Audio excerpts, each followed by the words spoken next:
Strange thermals on the west side of the crater.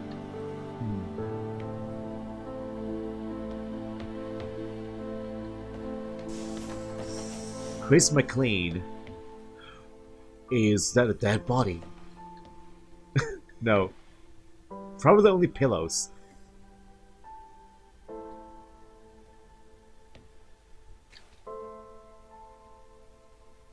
And this looks like real picture. The real kids.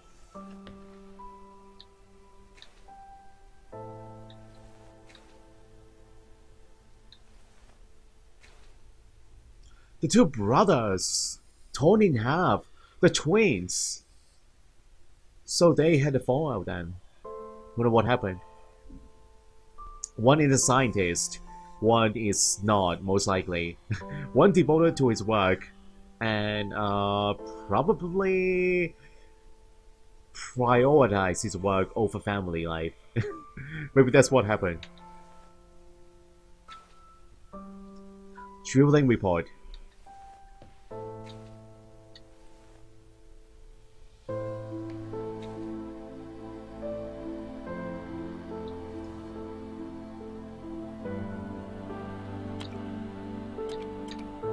Canadian flag?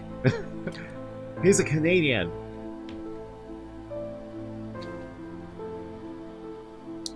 Relucil, 50 milligrams. So he's taking medication. Hey, hockey, guys. Do you guys like hockey? Ice hockey.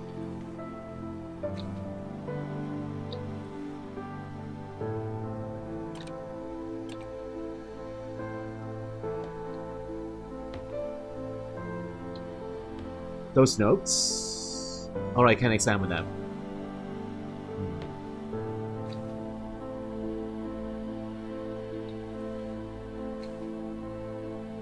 So he's in the baseball, in the hockey, into sports. And in uniform too.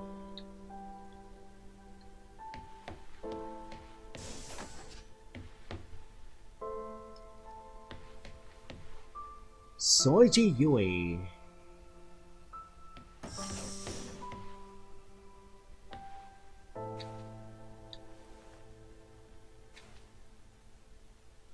The same medication, the same pills. Motion sickness relief, fast acting.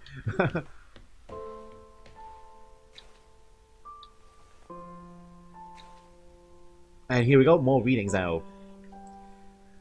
We found an extremophile, an organism that can live in extreme conditions, that survives massive doses of radiation. And radiation damages DNA. The extremophile has a virus living inside it. The extremophile scavenges DNA from other organisms, which the virus uses to repair the extremophile's damaged DNA. Essentially, they work together to survive in what's called a symbiotic relationship. Oh. But how is that a symbiotic relationship if it destroys the other DNA? The DNA of the other organism? Yeah, it scavenges them.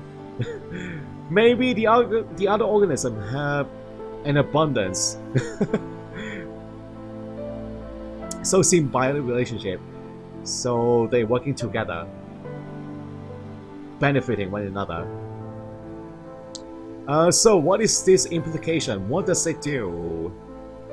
In some ways, it is an immortal relationship. It doesn't seem to age biologically. Aging and death are ultimately caused by DNA damage. We have the ability to fix our DNA, but that ability is limited. This organism can repair damage caused by massive doses of radiation. If we could harness this power, we could potentially eliminate biological aging. What is known as What is known as senescence. That is a big word. So you have found something that could make human immortal. Not exactly. There are many causes of death other than DNA damage. It would not save you from trauma, from brain damage, from cardiac arrest, etc. But it could potentially cure cancers and many genetic diseases and massively increase life expectancy.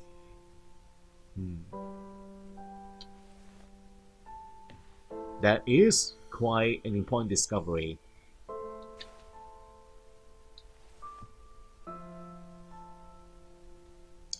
This guy is in music, violin. Can I play?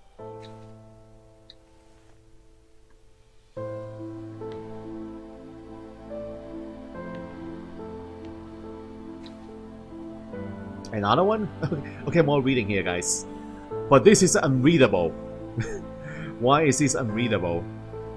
Let me try this again. Yeah, this is a bug. This is unreadable, guys. Too bad. Nope. It is too pixelated, the words. Can't read this one.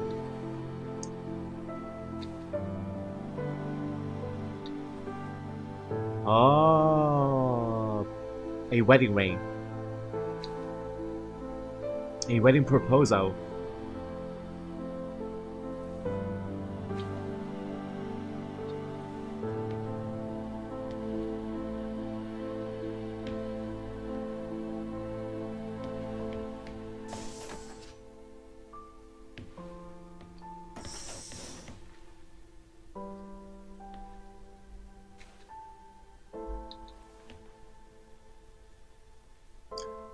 The same pills again, let me guess.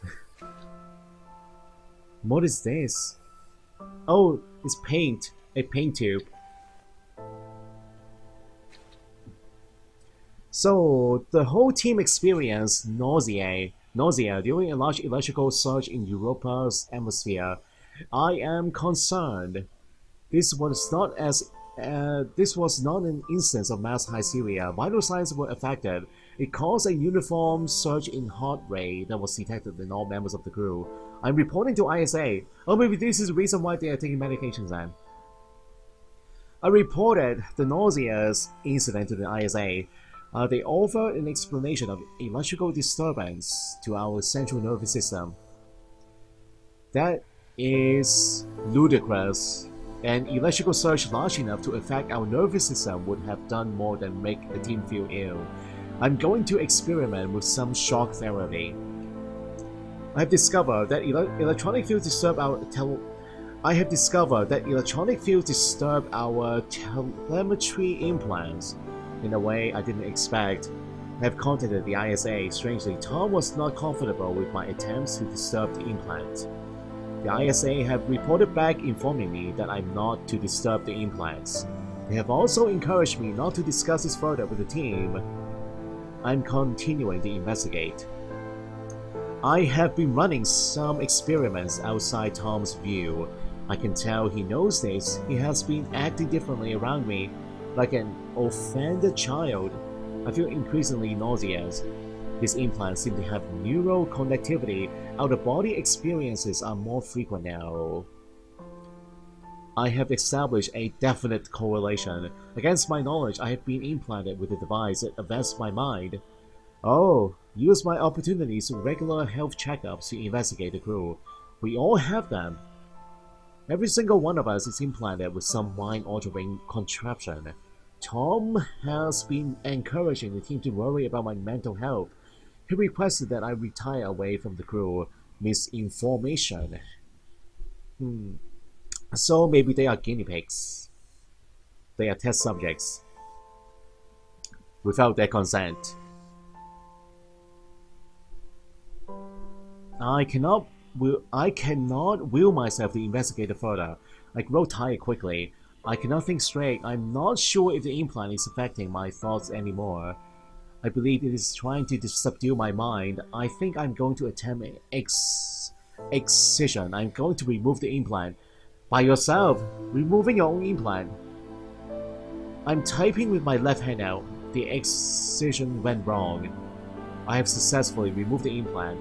Unfortunately, I lost my mind in the operation. Tom is very angry. Oh, lost your hand in the operation. Not your mind. The crew refused to talk to me. Apparently, I'm a bad influence. Sarah patched me up. It's getting worse, guys, the situation. I wonder if the nature of the organism and its disturbance of my DNA caused my awakening from Tom's influence. If so, that would make for a worrisome revelation. Perhaps this organism is not so friendly. Maybe it is not a symbiotic relationship, guys. It's more one way. Yeah, not a mutual relationship. No, this new organism is destroying their minds. Dan informed me ISA have called for my termination. My mesochaotic experiment proves I am in danger to the mission. Fortunately, he chose not to lock me in the break. I'm going to investigate this implant further. I have to hide my work. The team are becoming increasingly aggressive. They seem to oppose my work to understand the implant. It does not help that Tom is encouraging them to distrust me. You know what? Maybe they're turning into computers. They're turning into computers without emotions. Maybe that's what's going on. That new organism is robbing them of their emotional powers. I have discovered the nature of the implant. It is complex computer. Yeah, I knew it, guys. They're turning into computers. It interfaces with the human mind directly. It seems to condition the mind through Pavlovian and instrumental conditioning, eliciting feelings of euphoria when the wearer is obedient and dysphoria when they are disobedient. It also has the effect of suppressing impulses in the frontal lobe, presumably to lower free will. It seems to interface crudely with motor neuron cells through the cerebellum. It is my hypothesis that the crew is controlled by this implant. That is their strong aversion to helping me. I need a method of suppressing its impact, perhaps a drug. Reluso may be an antidepressant to minimize the conditioning effects. Combining with a strong electromagnetic field, could use one of the industrial electromagnets from the construction robots. So this is why they are taking the same drug. It's medication prescribed by this guy. Wait, what is his name again? Yeah, the one who wrote this journal entry right now. I have managed to get Chris on my side. He has agreed to test some medical procedures with me in private. It will be more difficult one-handed, but I must persevere. I'm hoping to keep this out of the eyes of Tom, though I have a feeling he will still be listening. Wait, I remember reading about Chris's death. I think he died already in the past. Probably the whole crew is dead now. I'm the only living one.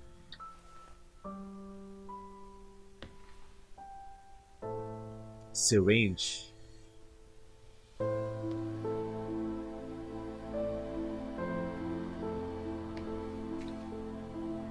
Wow, pretty good painter. Pretty good artist.